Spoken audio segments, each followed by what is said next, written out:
Hello students, मैं धर्मजीत बाबूचंद्र बख्श polytechnic college Pratapgarh से electrical first year वालों के लिए इलेक्ट्रॉनिक्स फर्स्ट सब्जेक्ट की जो टॉपिक हमारा चल रहा था वो है मल्टी स्टेज एम्पलीफायर। तो मल्टी स्टेज एम्पलीफायर में मैंने मल्टी स्टेज एम्पलीफायर की आवश्यकता क्या होती है और किस तरीके से हम उसका उपयोग करते हैं, उसमें एक टॉपिक था हमारा युग्मन। उनको हम कैसे कपल करते हैं सिंगल स्टेज एम्पलीफायर की सहायता से, मल्टी स्टेज एम्पलीफायर किस तरीके से बनाते हैं। तो आज हम उसी विधि के बारे में जानेंगे और जो युग्मन विधि है, कपलिंग मेथड है, वो किस तरीके से उपयोग की जाती है और कितने प्रकार की होती है, आज उसके बारे में हम पढ़ेंगे।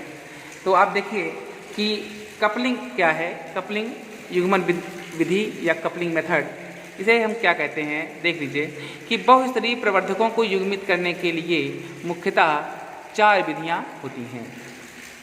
ठीक है, तो जब हम सिंगल स्टेज की सहायता से मल्टी स्टेज एम्पलीफायर बनाते हैं तो उनको हम किस तरीके से फर्स्ट स्टेज को सेकंड स्टेज से जोड़ते हैं, उसकी कितनी विधियां हैं हमारी, टोटल 4 विधियां हैं। उसमें से पहली विधि है प्रतिरोध संधारित्र युग्मन, आरसी कपलिंग। दूसरा है ट्रांसफार्मर युग्मन और तीसरा प्रतिबाधा अथवा प्रेरक युग्मन एवं चौथी और लास्ट प्रत्यक्ष युग्मन। ठीक है, तो प्रतिरोध संधारित युग्मन आरसी कपलिंग पहली कपलिंग है। तो इसमें जो आरसी कपलिंग हमारी दी गई है, इसमें आर रेजिस्टेंस को और सी कैपेसिटर पर स्टैंड करता है, अर्थात R का मतलब रेजिस्टेंस होता है और C का मतलब कैपेसिटर होता है। तो यहाँ पर रेजिस्टेंस और कैपेसिटर को लगाकर की सहायता से हम RC कपलिंग का निर्माण करते हैं। तो पहली RC कपलिंग को हम सबसे पहले देखते हैं कि प्रतिरोध संधारित युग्मन किस तरीके से किया जाता है। तो इसका हम फिगर आप देखेंगे, आप देखिए इसका फिगर,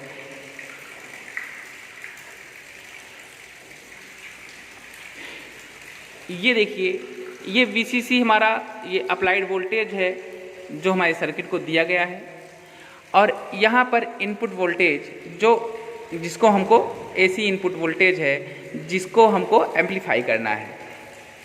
तो आप देखेंगे कि यहाँ पर एक कैपेसिटर C इन लगा हुआ है और पहला ट्रांजिस्टर, अर्थात ये हमारा जो पहले स्टेज का एम्पलीफायर है, पहली स्टेज का एम्पलीफायर सिर्फ इतने दूर का है। तो ये पहली स्टेज का एम्पलीफायर ये दूसरी स्टेज के एम्पलीफायर से कैसे कपल कर रहा है, इसी को हमको देखना है।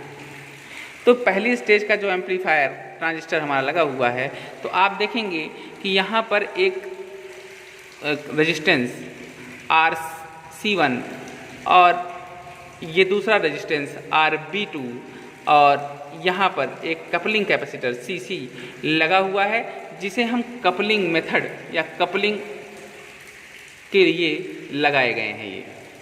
ठीक है, ये आप देखिए ट्रांजिस्टर T1 के द्वारा जो रेजिस्टेंस पहला हमारा RB1 लगा हुआ है और ट्रांजिस्टर T2 के बेस पर लगा दूसरा रेजिस्टेंस RB2 लगा हुआ है।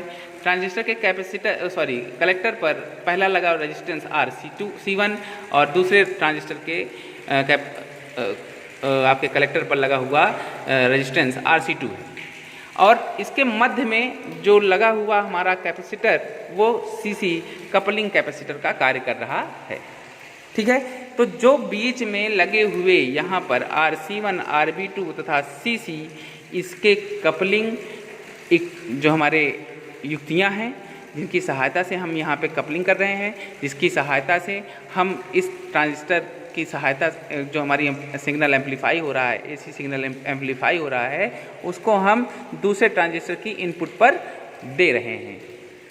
ठीक है, यहाँ से आप देखिए कि जो हमारी इनपुट थी वो हमारी इनपुट इधर जो हमारी 90 फेज शिफ्ट पर प्राप्त हुई है, इसको हमने दूसरी स्टेज पर दिया, तो दूसरी स्टेज पर प्राप्त आउटपुट यहाँ से हमको प्राप्त हुई। ठीक है, तो ये हमारा फर्स्ट स्टेज, ये इतना फर्स्ट स्टेज कहलाता है जब तक पहला आउटपुट प्राप्त होता है। फिर दूसरा स्टेज जब हमारा दूसरा आउटपुट प्राप्त होगा तब कहलाएगा। ठीक है। तो इसके बारे में जो हम लिखते हैं वो इस तरीके से लिखेंगे, आप देखिएगा।